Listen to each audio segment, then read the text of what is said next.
you guys hear me now? No, the people in the last cannot hear.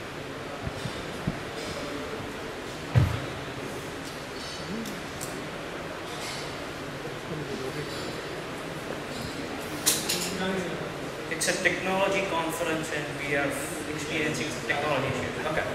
Can you guys hear us now? Can you guys hear me now? Okay. Perfect.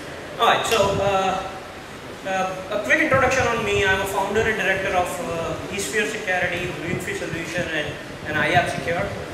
In the past, I have worked with KPMG, HBO, NetSquare, and whatnot. My area of research is application and mobile application security, and again, when it comes to mobile, more to the iOS platform, but only on the application layer. I've published few papers and advisories on different sites like Package Storm Security and HackCon and Hack in the Box and whatnot. If you look at the trend in technology, in 2007, the web services got into the market. In 2007, Gartner IDC published a research saying that by 2007, the web service market is $34 million. In 2008, Gartner published a trend which says that everybody is moving to web services. In 2009, we saw the Enterprise 2.0 and every other enterprise is adopting the web services and whatnot. 2012 we came with HTML5 and Flags and mobile and whatnot. So if we look at the trend over a period of time, since 1993 the first were HTML, and then from HTML in 2010 or 2012 we have came into the mobile era. So if you look at the typical mobile infrastructure, earlier we had all this where you have firewall and your DMZ and your intranet and whatnot. Now we have one more layer entering into your network through the mobile provider and coming into your firewall to enter your network to access your mobile application. If you look at the mobile application architecture, you have the mobile or a web client hitting the firewall, and then from firewall it is hitting the web server and application server and talking to the web services, which actually talks back to your database and whatnot. Pretty much every company out there already has a mobile application or is actually making a mobile application these days. So what got changed over a period of time? So when we talk about the infrastructure in what got changed, in a web application we were only looking at HTTP and HTTPS traffic. Now with the mobile we see the JSON and SOAP and REST and all other data type of the traffic. On top of it, HTTP, on top of HTTP and HTTPS. Earlier we were only seeing the HTML transfers. Now you see the lot of REST and JSON and JS objects traffic going from the client to the server. Now, when it comes to the technology, earlier we had this all PHP, Python and Java and .NET and all those technology used as part of the web application development. Now you have the Cocoa and Java SDKs for BlackBerry and Android and whatnot, which is used for the mobile application development. We pretty much had accepted that all the data used to be residing on the server only over a period of time. But now with the mobile, you will see a lot of data has been stored onto the client side along with the server side. So what this changed into the security threats over a period of time, now you see that the input into the web application world was very standard. So it was only coming from a client which is a web browser. But now you see the input is from the mobile application, from a web application and some other component as well. Your dependencies were very limited. So all you needed for the running web application was just a browser. Now with the mobile, either in mobile you either install an application or you run an HTML5 application, which is actually nothing other than a browser into the mobile device itself. Vulnerabilities earlier we only used to find the server-side injections and cross-site scriptings on the client side and CSRF and whatnot. With the mobile, the local storage has become a pretty big concern for the mobile attack, as well as the lot of PII information leakage has been a biggest concern of the mobile as well. The exploitation earlier on the web front is only onto the server side. Now an application developer has to worry about the information residing on the mobile devices of their client as well. So if we look at the mobile attack, the first and foremost is insecure storage. Why application needs to store a data? It's either your computer is saving it, or an ease of use, or to get a popularity, or everybody wants this single click event. So when I open my company's website, I don't want to enter a username and password again. Now what would a developer do in that case, other than storing it into the client side? So pretty much 99 out of 100 applications have the local storage issues when it comes to the mobile device. How an attacker will get an access to this local storage information?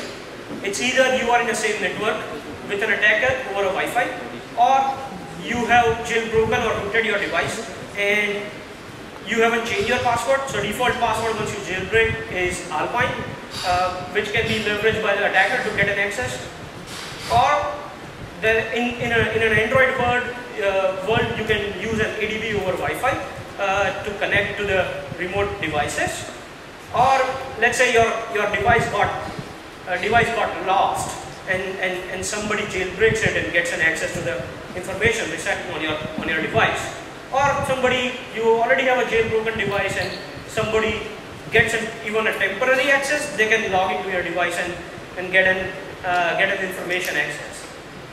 What we usually find in our typical assessments when it comes to local storage, it's everything. Your authentication cookies, your authorization cookies. A lot of time application stores your authentication credentials in a plain text, your session token, a financial statement. To give you an example, let's say most of this banking application has a feature where it lets you open the previous statements. Now this statements, it actually opens in a PDF. Now how this opening a PDF in a mobile device works is it basically gets the file from the server, store it locally onto the device, and then use the default application for that platform to open an application into the open that file into the mobile device. So what typically happens is I have downloaded this PDF file and this PDF is residing on my local storage, and then I'm using a PDF reader to open this file. Now a lot of times this banking applications and whatnot forgets to remove this file once the file is closed. In those cases we find a lot of time this financial statements, your personal information like your address, your Apple ID and your UDID and whatnot is stored into the device. A lot of time your credit card number is stored into the device, so that all you have to do is just enter the PIN the next time you want to do some purchases. Your SQL queries, most of the application actually uses the underlying SQLite database, and the SQLite database a lot of times stores all the requests sent to the server. Now in this request which I have sent includes the request with my username and password as well, which is stored into the local database as well. So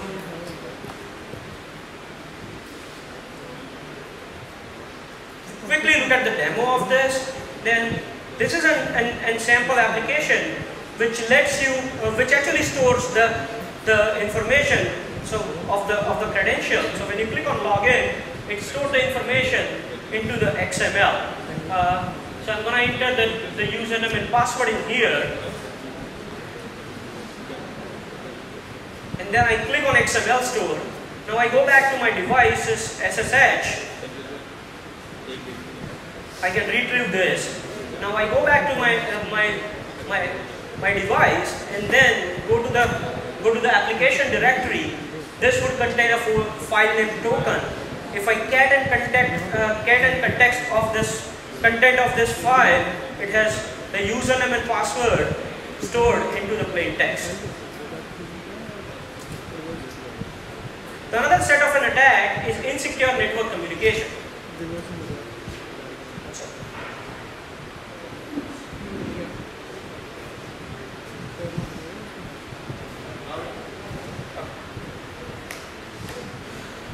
So another set of attack is insecure network channel. Usually in case of a web application, everybody uses HTTPS. But in case of mobile application, people are still using an HTTP connections. They're sending in session token in a GET request, because now the user will not see whether the session token is sent in a GET request or a POST request. A lot of time the authorization tokens has been passed into the GET request as well. How would an attacker get an access to it? They can sniff the traffic if you are in the same network. SSL obviously is the best way to secure the communication channel.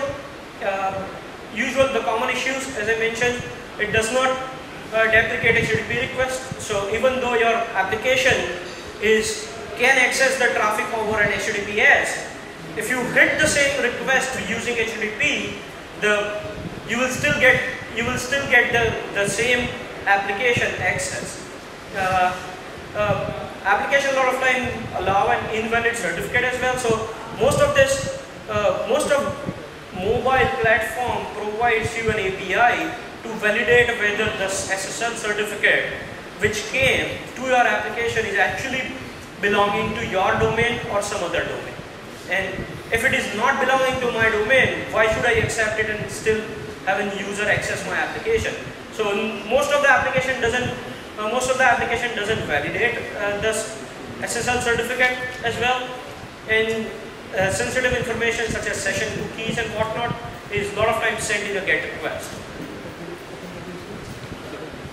As an example, in this request, you see into the GET request, the username as well as the token is sent in a GET request. Unauthorized dialing and SMS. So, social engineering using a mobile devices is pretty easy as well as pretty common. Basically what attacker does is just a classic social engineering attack. He plays with the user's mind rather than any other type of an attack. User basically installs the application and application sends premium SMS. And there has been instances where, let's say, this fake player application. So this was actually into the Android marketplace into August 2010. Now you will think that this is a fake player which will allow you to play any video or audio type of file. What you will end up do is you will install this application because it is from an Android marketplace. And then what this actually does is it sends a very costly SMS, which is like 25 USD per SMS to some part of Russia. So this was into the Android marketplace. So how would you actually find out whether the application is correct or not? Then there was another instance there was an application called GGTracker, which basically it promoted it as it is an application to track where you are going and how much you are walking in a day. And then what it does is it sends this costly SMS to some US numbers which cost nearly like $40–45 per SMS. Then the UI impersonation. Again, you have seen attack has been there for like years. We know it as clickjacking and phishing attack and whatnot. Again, the similar attack is pretty easy to do on the mobile front because the screen size is so small. Most of the time, user will not notice whether this is a correct screen or not. A lot of time, victim uses the credit card information and whatnot. If you guys are familiar with Netflix is basically a premium DVD renting service in US and some part of Europe. Somebody actually wrote an application for Netflix. So if you see these two screens, one is actually legitimate Netflix application, other is a fake application. Both were published into the Apple iStore. Now, when you search for Netflix, you were actually looking at the fake application. You download it, you install it, and what this application was doing is, all it was doing is it gives you an error message saying that this application is not compatible with your device. In the background, what it was doing is it was sending your Netflix credentials to the attacker's website. Now, can anybody look at this two screen and figure out the login button? Sorry? The login button? The login button, size of login button is different. Also, you guys don't see it because of the screen, but in the first image, so here there is actually a write-up, copyright write-up into the first image. Onto the second image, there is no copyright write-up. That was very small marginal difference between both the application, where attacker actually got a credential of a lot of Netflix users using this. I'll show you a demo in a bit. There is also a possibility that all the common resources like your keyboards and your keyboards and your contacts and whatnot is shared between between most of the mobile application. Somebody can actually listen to your all phone calls, and there has been instances of it as well. Somebody can just BCC their all the emails to them as well. These are the things which is common and shared between all the applications. So your audio files, your video, your picture, your location, your contact list, your call, browser and SMS history, and your data files, all of that is shared between the different applications. There was a case where PJ Apps was an application which monitors all your SMS messages and send it to the server as well, and it reads and writes into your browsing history and whatnot. System modification, again, there is always a possibility of having the rootkit. Especially last week there was a news that China does the most of the attack on the US and whatnot with the rootkits.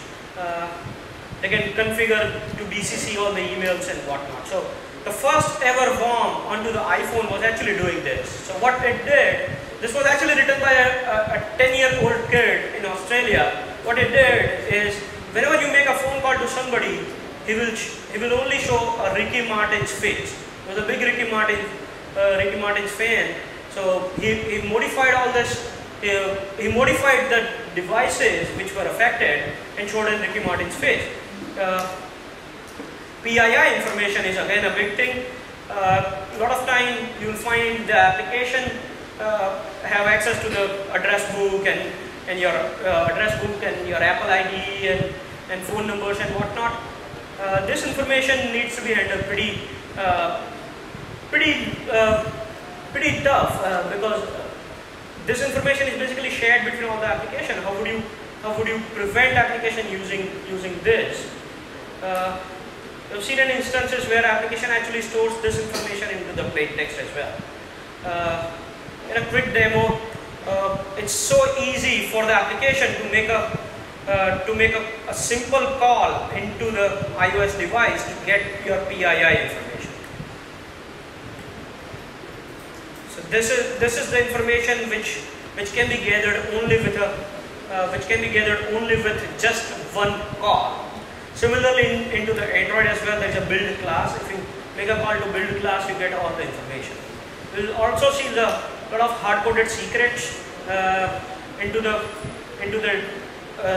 either one shared preferences or the keychain file and whatnot.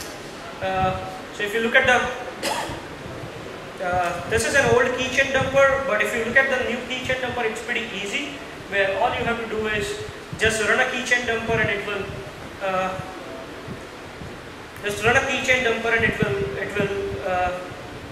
will get you all the keys stored into the keychain dumper. Again, language specific issues. iPhone application can be written in Cocoa or Objective-C. Objective-C is basically a derived language from C. Along with the derivation of the language, it also derives the security issues, which is classic buffer overflows. And so your Objective-C application is actually vulnerable to buffer overflows. What they have done better is they have removed an execution permission from heap and stack, so that you cannot do a stack and heap based buffer overflow. You can still do a string based buffer overflows onto the iPhone application. For example, all this mobile platform supports a SQLite as a database, a local database. You can do the SQL injection into this local database as well. Information in common services, as I mentioned, like keyboard and clipboard and whatnot is shared. So if we quickly look at this demo, this is an sample application which we created. So what this application does, it basically monitors your clipboard. And so every time you do something and copy something into the application, that gets actually stored into the file of this attacker application. So here I'm writing test 1, 2, 3, and then copying it, and I'm copying this text. I will go back to I'll copy this text as well. And then if I open the attack application just shows you the last text you have copied. But if I go to the file of this application, it will show you what are the content you have copied so far.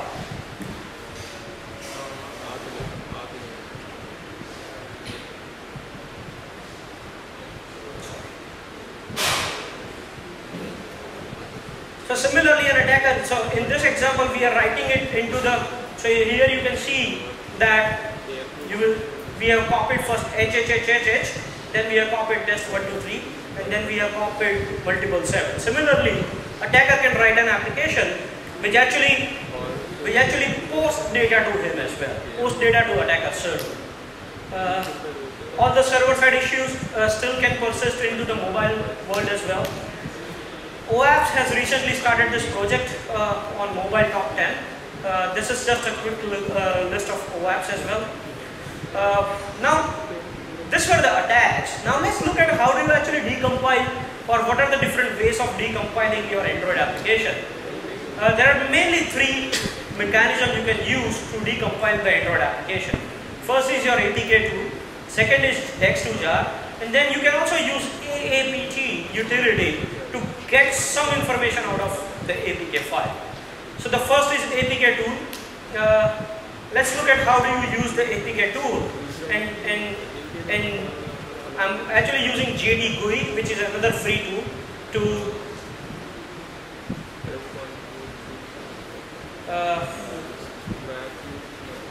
so I'm gonna run APK tool onto this deal search APK file. So you can use this APK tool.jar along with -d option that will decompile the code. And will basically create a jar file out of this APK, and everybody knows that jar is nothing other than a zip file.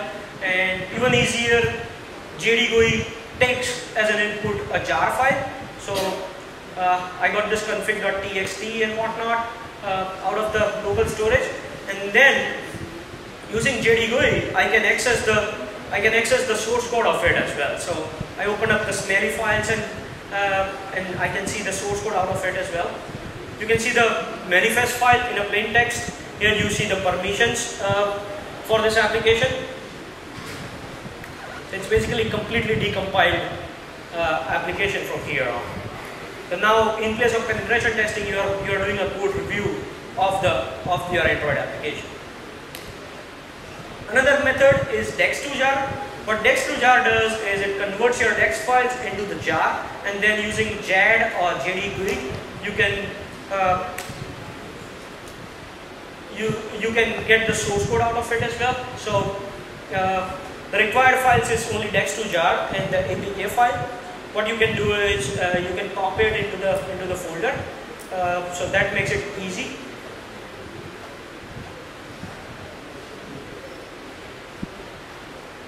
So I'm going to copy this deal search APK file into the directory, and then I go to the directory. I run this command Dex2Jar.bat with APK as an argument, and that would decompile it.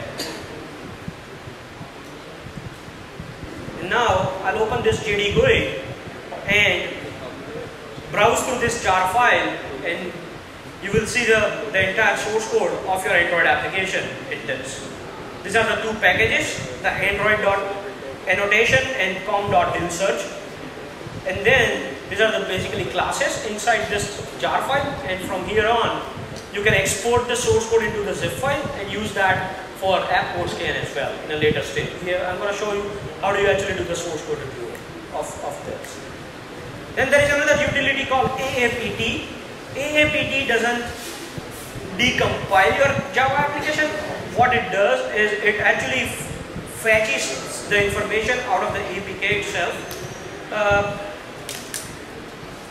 So let's look at the code. Now we got the source code, so let's look at the code. Now let's look at the first, what are the options for static code analysis into the iPhone world. Xcode version 3.2 onwards, Apple has introduced inbuilt source code analyzer. So along with Xcode, you get the source code analyzer. What typically it finds is your memory leakage information. How do you run it? You run it from build menu in your Xcode and click on analyze, and then so it can look for the potential memory leakage for you. It can look for the dead store or the variables which are not used. It can look for the uninitialized variables. It can look for the type size mismatch into the variables and whatnot. It can also look for object used after release. So this is the option for iOS application. Now, what if I don't have an Xcode, or what if I don't have, and I want to do a more security checks rather than this more QA checks on my source code. There is a tool called AppCodeScan. It's a semi-automated tool. I will not say that it is a complete static code analyzer, but it is a semi-automated tool which lets you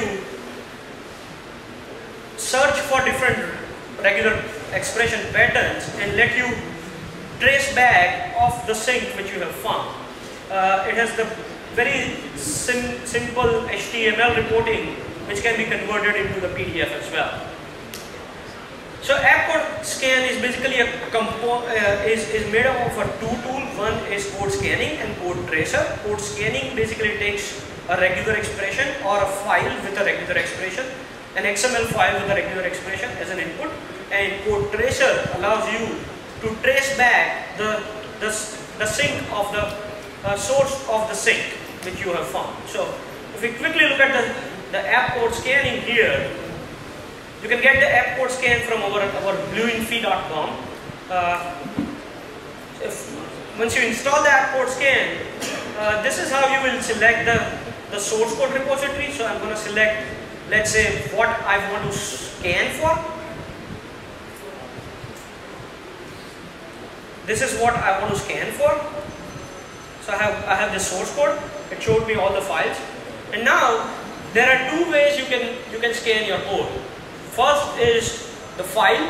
So here it's pretty easy XML format, and second is the pattern. So I can select a pattern and I'll just write and select, and then it will find all the select for me. So this is pretty easy, and you can do this using any other editor as well. You don't need a tool for this. Now, where the AppCodeScan brings the value is when you are doing actually a manual code review. When you are actually doing a manual code review, what happens is you forget where you came from.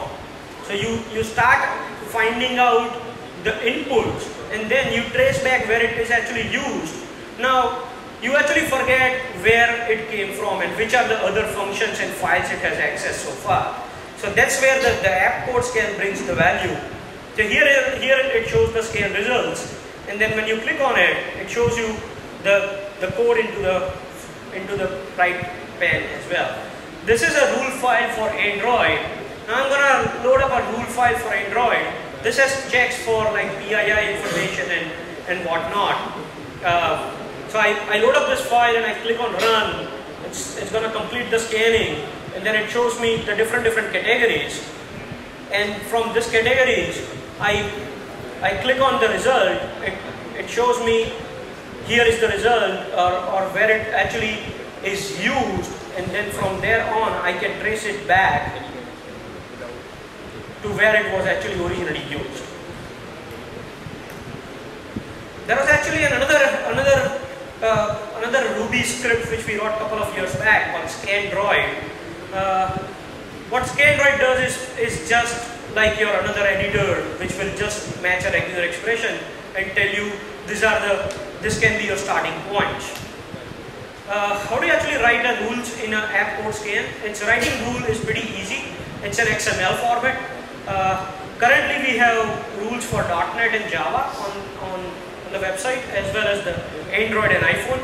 For the Android and iPhone, we have rules for checking your local storage, your unsafe APIs, your PII information access, your URL handlers, your client-side exploitation is possible or not. How do you actually handle the SSL certificate in your application, your logging, and how you are actually handling your credential as well. So this is a sample Android rule for credential management. So if you see in here, it tells you what is the category it falls under, and then here is the regular expression under the pattern tab, and then whether you want to try it on all the files or you want to just limit it to the few files and whatnot. The second is the build.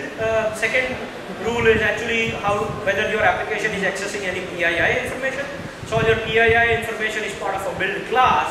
So we are searching for a build class, and if you find a build class into your code, that means you are accessing a PII information.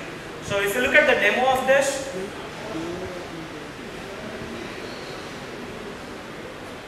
so if you remember, we created a zip file earlier. We are going to just leverage the same zip file in here. One more check into the AppCodeScan is what type of file you want to access, do a source code on. So unless you add a file extension, it will not, and those are stored into actually allowed extension.xml file. So if you see in here, I just added the .smelly, and now it will look at the .smelly file as well. Now, we earlier used Dex2Jar to decompile this code, and now we are going to leverage the same to run the AppCodeScan. So we are going to select the source code first.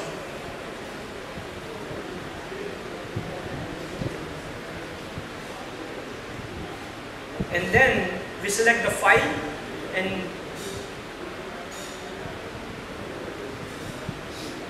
I'm going to select the Android.xml file because I'm running on Android platform. I click on open, and I hit run button. I can also select if I want to just run a particular category. So these are the categories I have mentioned into the rule file. So let's say I want to just run it for SQL injection. Then it has the ability to just run the rules for SQL injection as well. I'm going to select all at this point of time.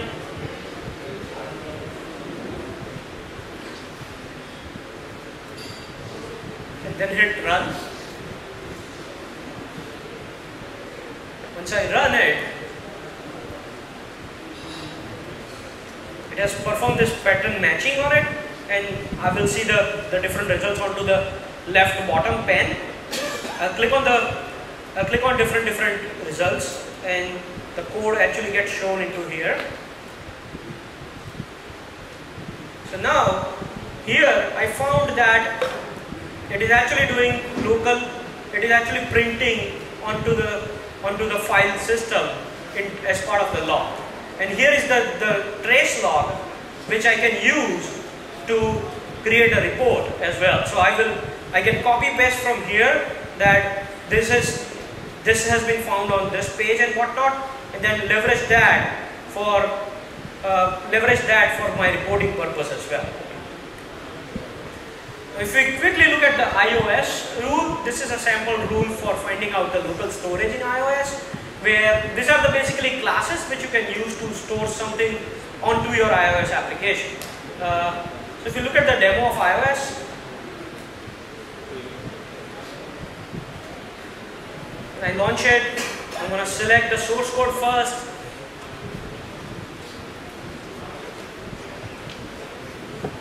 I'm going to select the source code of the deal search similar application, then I'll select the file. This time I'm going to select the iOS rule file.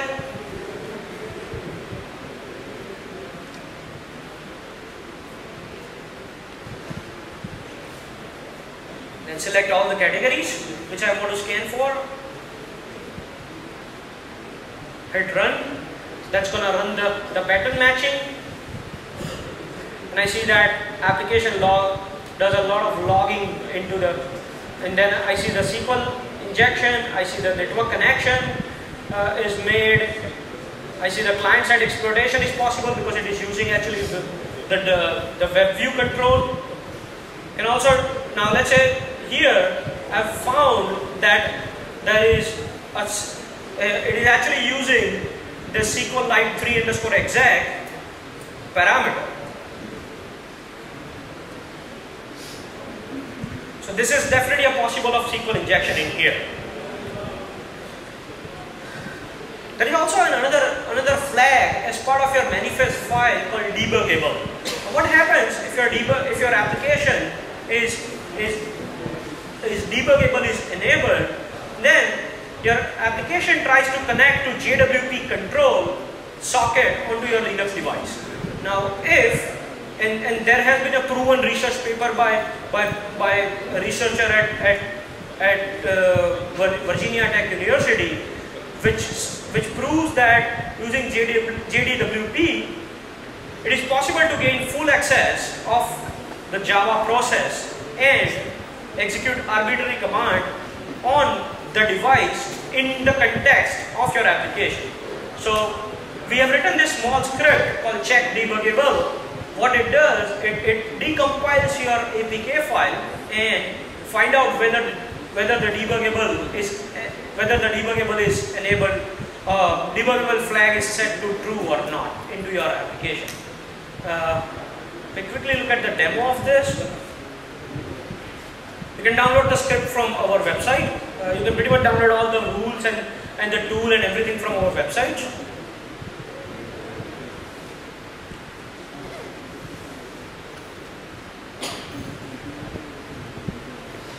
The script takes an APK file as an argument. It will show you actually whether the debuggable flag is on or not.